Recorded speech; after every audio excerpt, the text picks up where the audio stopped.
Much of my content is about improving activation, stability, and firing through the hip, but there often comes a time and a place where we need to work on some basic flexibility to make sure we're releasing some tension from that glute.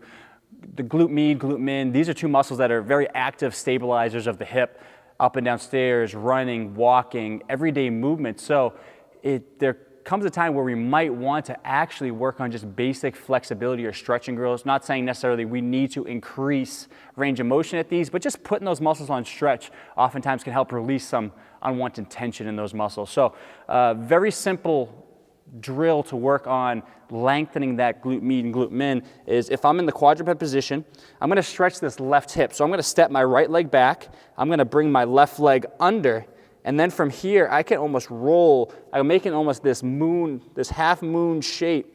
And what I'm feeling as I rock in, you can see my hips rocking out to the side and then back and around. I'm adducting, horizontally adducting this leg across the body, because you think of the action of those muscles, they abduct, they lift away from the midline. So by bringing this leg under, shifting my hip slightly to the side, I'm getting good lengthening right through the fibers of the posterior glute med. So this right here is a very good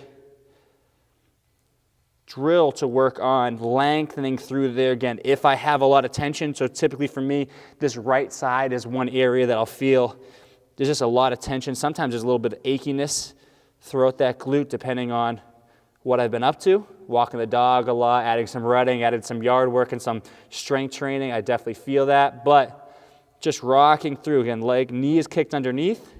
And just to see that from the front here, starting in quadruped, hands under the shoulders, knees under the hips, stepping back, my left leg, right leg's gonna come under. So you can see I'm past the midline of the body. And then from there, I can go and rock that half moon shape as I rock through the hip, and mostly as I come up here, right to the middle of that range, I really feel the hip stretch, even more so as you sink back, because those posterior fibers extend the hip as well as abduct. So when this leg and hip's in a greater degree of flexion, you will feel that posterior glute med lengthen a little bit more. So that's a good drill right there. Second one you can do is a traditional, it almost looks like a low back or a crossover stretch without cranking on the low back so much.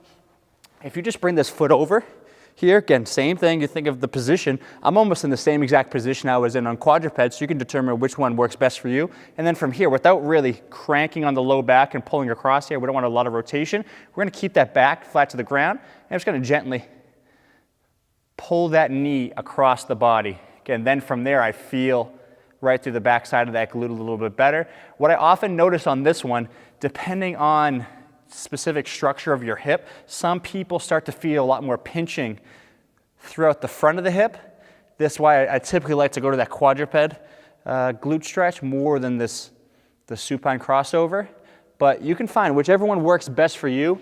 If you start to feel that tightness and that tension creeping up through that glute, can determine, do I need to really increase strength, endurance of that muscle, or can I release some tension when working on these basic flexibility drills?